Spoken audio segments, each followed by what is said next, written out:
How's it going, everyone? Welcome back to another episode. As you may have heard from the last video, we completed the demolition phase of Project RS. On this video today, we'll be starting the house lift and spin, as well as the foundation works. Before we start this episode, if you missed the last video on demolition, including a walkthrough of the existing house, a link will pop up on your screen now. Remember, if you enjoyed the video today, be sure to hit that like, comment, and subscribe button. With that said, let's begin the video. So what's happening on your screen now is the house raisers are building timber stiers underneath the house. It's basically just a Jenga set to support the house while the concrete stumps are gone. Once they do this, they'll put a bottle jack in the stier and lift up the house off the existing concrete stumps for that truck to reverse in and lift the house up. So as you can see, we can finally stand up under the house. The house is entirely off the ground and completely off the posts. This gap that you can see on your screen now is where the truck is planned to back into. They're going to lift up the house from here, drive out to the front street, and then reverse right back and swing the house all the way around. If you're new to the channel and you haven't seen the videos before, this is the front face of the building, which will rotate 90 degrees to face the new road.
As you can see on your screen now, all the posts and beams are in place and concreted in, so the house can stand out completely on its own on its brand new stumps.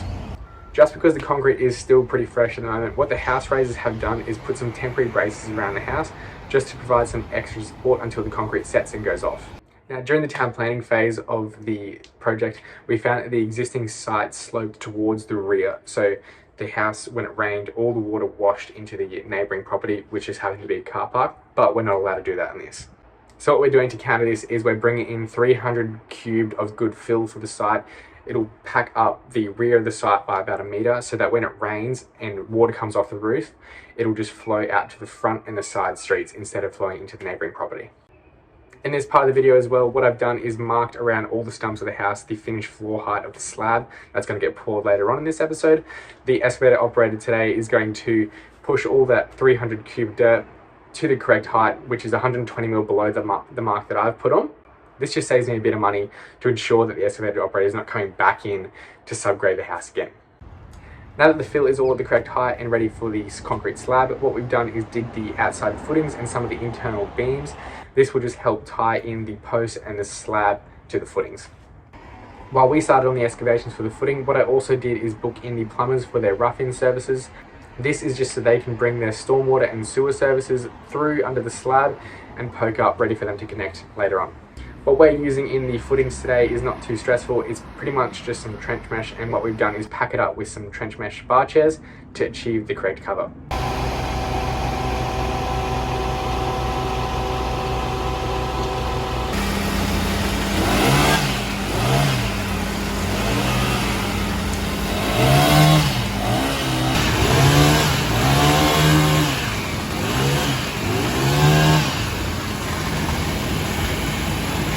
Also, before we poured the footings, I also had a block wall built. This tied into a separate footing along the side to help support the house. As you can see on your screen now, the block wall is supporting the steel beams and has some threaded rods tying down into the core fill of the block wall just to hold it all in place. After all the footings were poured and the block wall was all done and core filled, what we did is went ahead with the ground floor slab preparation. For the ground floor slab, what we did during the footing stage was place some starter bars every 1.2 meters in the footings.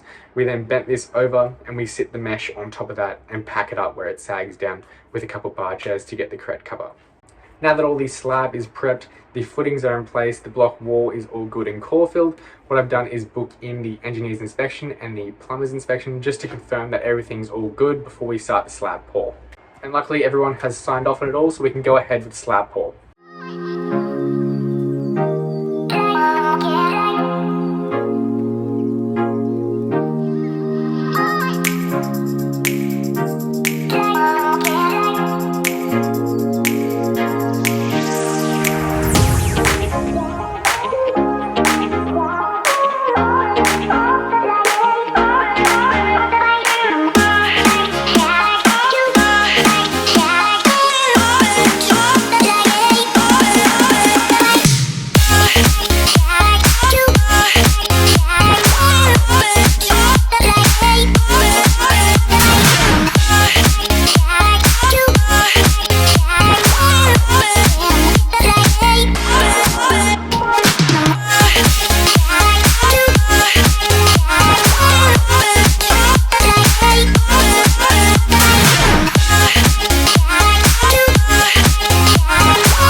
Now that the concrete is in and to the correct height, once it's hard enough to walk on, they'll get the helicopters out and trowel just to finish off the surfaces where we're going to have an engineered timber flooring on top and also tiles.